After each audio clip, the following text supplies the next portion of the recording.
What's up with the squad? Back with another video. I see in the title was going down. Make sure you hit the like button, hit that subscribe button for me, please. Y'all see in the title was going down. Definitely wanted to touch base on this.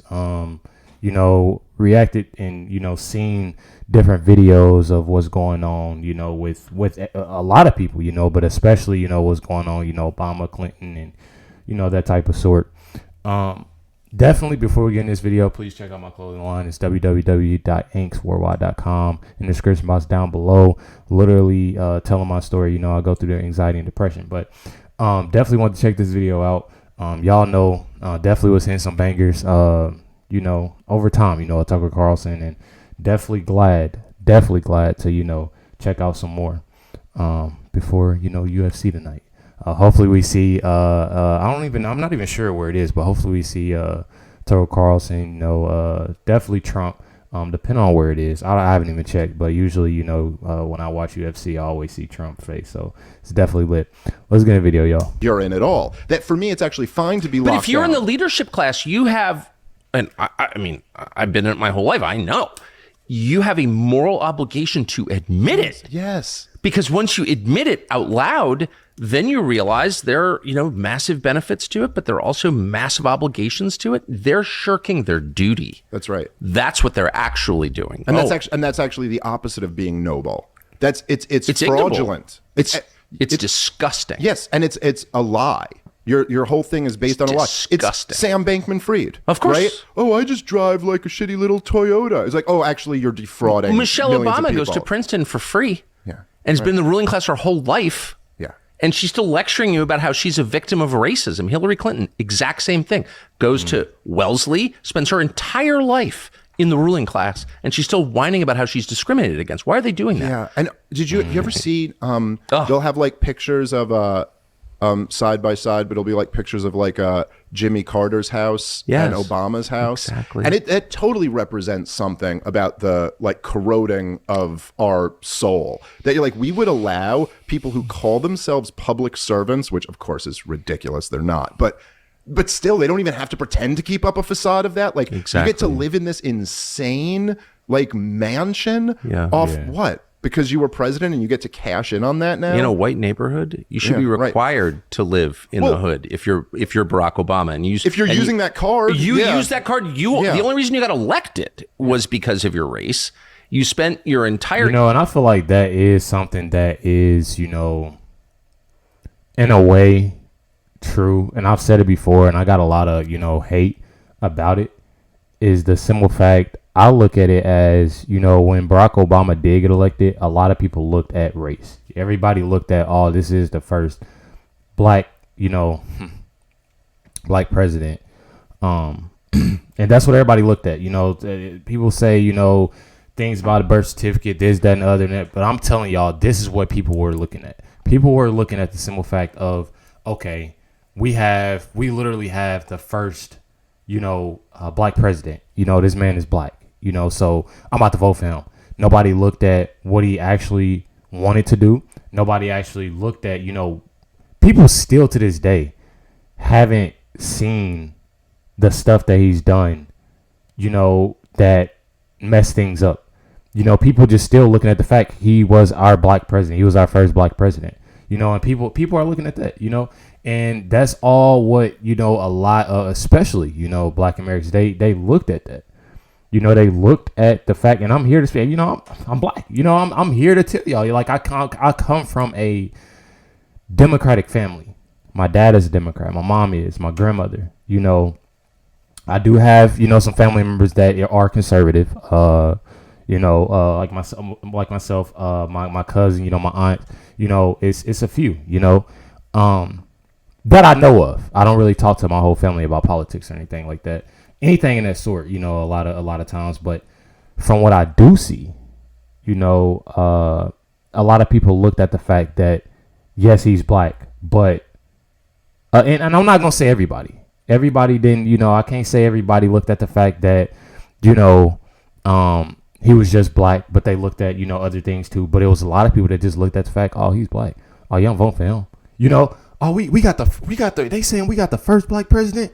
Oh, I'm about to go vote, and so I I see. 8 years inflaming race hate in our country. And then you go to Martha's Vineyard, the whitest zip code in the world. Not allowed. Yeah. You're not allowed to do that. Well, it also, I mean, it did so much damage, his inflaming racial hatred. And I'll say after, Barack Obama's campaign in 2008, first of all, it was just leaving how you feel about the guy aside, it was an amazing campaign. It was unlike anything that had ever been run before. It was genius.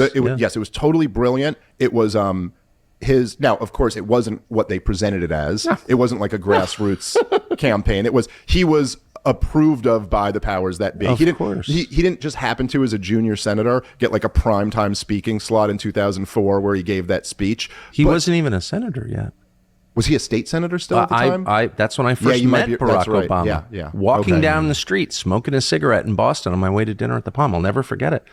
And I met him and Jesse Jackson Jr. They pulled over to say hi to me. Really? And I'd never heard his name. And I covered politics for a living. Right. And he gave the keynote at the end of that week. That was Sunday night. He spoke on Thursday. And yeah, he was not a U.S. senator. Right. That was the campaign. It was great. It was absolutely crazy. So it was clearly kind of orchestrated by some powerful by the people. Pritzker family, of course. But listen, the speeches that he gave, and much of the message. First off, there's probably a lot of things that I would have agreed with him that he was running on. I agreed with a lot of things George W. Bush ran on in the year 2000. Well, I'll tell you what I agreed with. They turned around and didn't govern like that at all.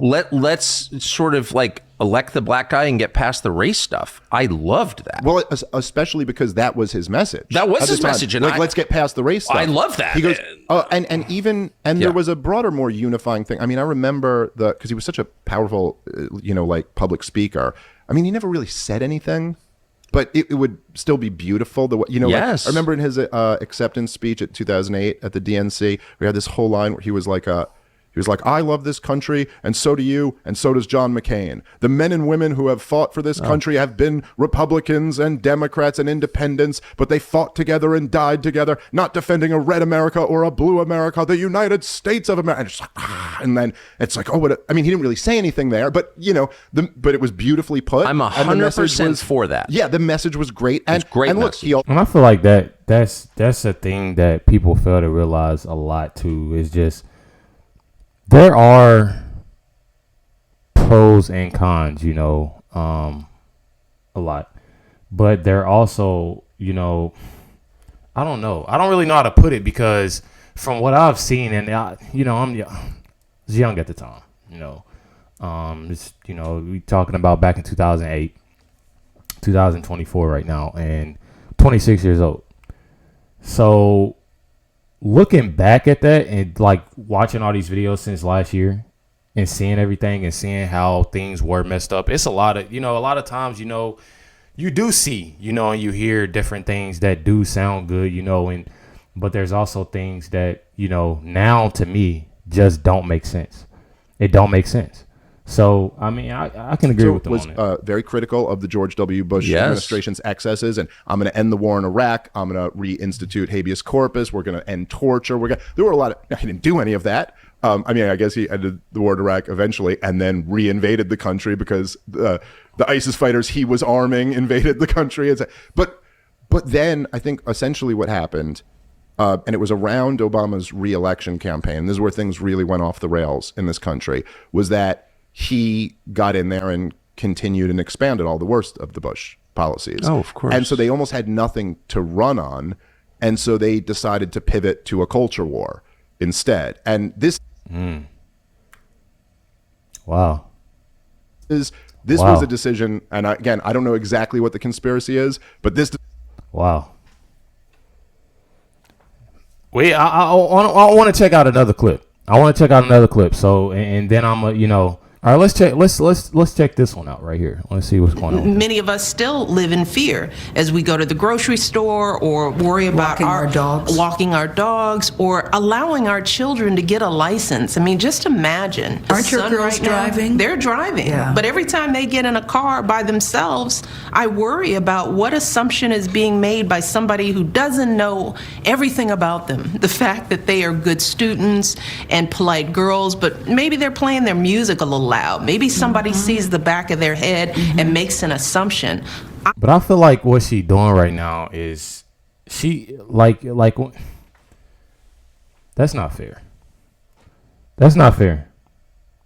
You know, and I'm gonna tell y'all why. I feel it's not fair. First of all, we talking about Michelle Obama. You know, the Obamas, and you know, especially with somebody, you know, that has had their, you know, that type of lifestyle and this, and then you saying us, like that's like the whole thing. What happened with I can't even think of a name. I can't even think of the name, and I knew that was gonna happen. But it just sucks, you know, when you sit there and you say these different things of, oh yeah, my Music my a little daughters, loud. if they're playing the music loud and if they're doing this and if like you playing that talk, and then she says us. You know what I mean? Then you say us. Like I don't get that.